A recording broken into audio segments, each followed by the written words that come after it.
Hey everyone, this is PrinceWatercress, and welcome to a brand new Let's Play, or rather a brand new old Let's Play. Let's replay Alien Syndrome for the Game Gear. Press 1212 at the title menu, and you'll get the configuration mode. We're setting this to hard so we can get the true ending. And then we're going to replay this game. You can play as either Ricky or Mary. Both characters play identically, and it's time for round 1.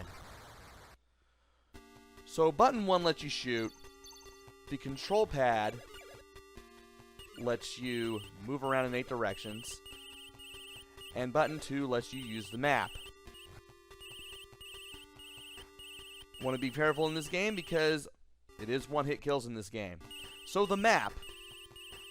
The gray parts represent the walls, while the yellow dot is your current location, while all the red dots are the hostages. To rescue the hostages is simply move into them, and you'll rescue them. Want to be careful with the monsters that are in the living area. You have these little purple worms as well as these weird-looking alien things with the little gray things on the side of their heads.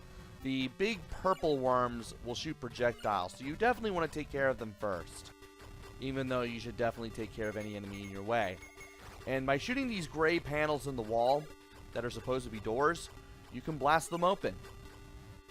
There are several power-ups in the walls you can pick up. You have a spread shot, a rapid fire shot, a flamethrower, a fireball, and a laser. Unlike my first playthrough of the game, I now have knowledge that if you pick up the same weapon you already have, you'll upgrade it. You can get a more powerful twin laser, you can get a longer range flamethrower, you can get a rapid fire shot that travels the length of the screen, you can get a three-way shot with 2 shots that fire backwards at an angle, and in my case, if you pick up the fireball twice, you get homing fireballs.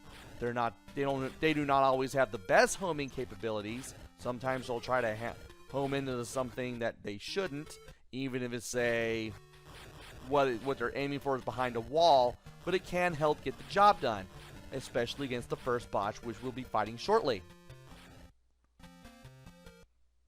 So,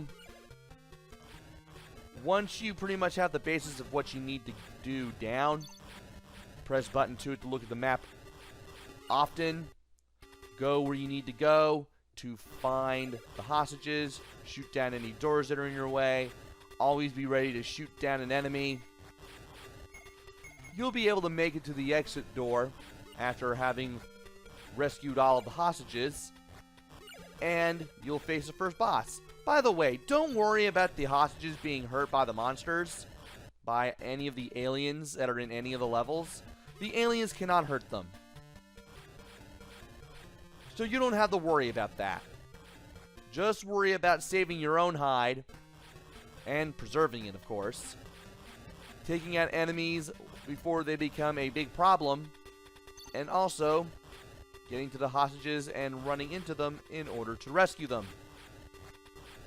When you rescue all of the hostages, you'll open up the exit door. By going through the exit door, you'll face a boss. The boss aliens are obviously going to be much harder than the regular ones.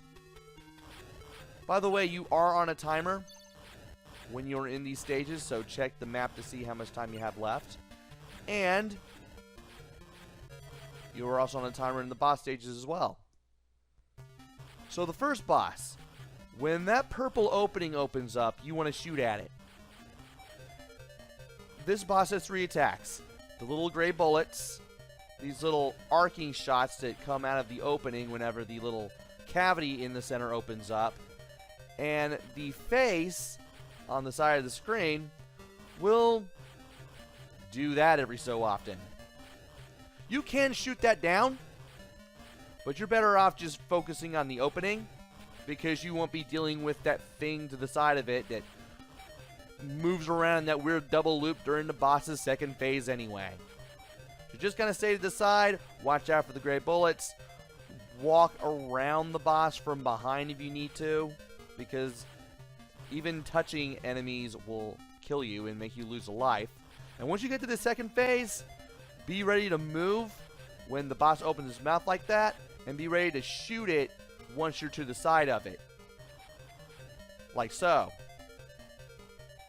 Just stay on the move, and you should be able to avoid the boss whenever it lunges at you every single time.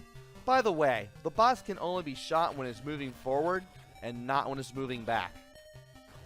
Once it starts moving back, it's invulnerable again.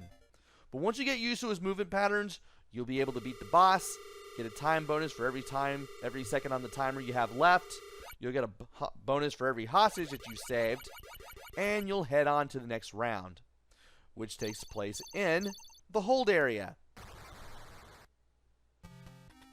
But the hold area will have to wait until the next video.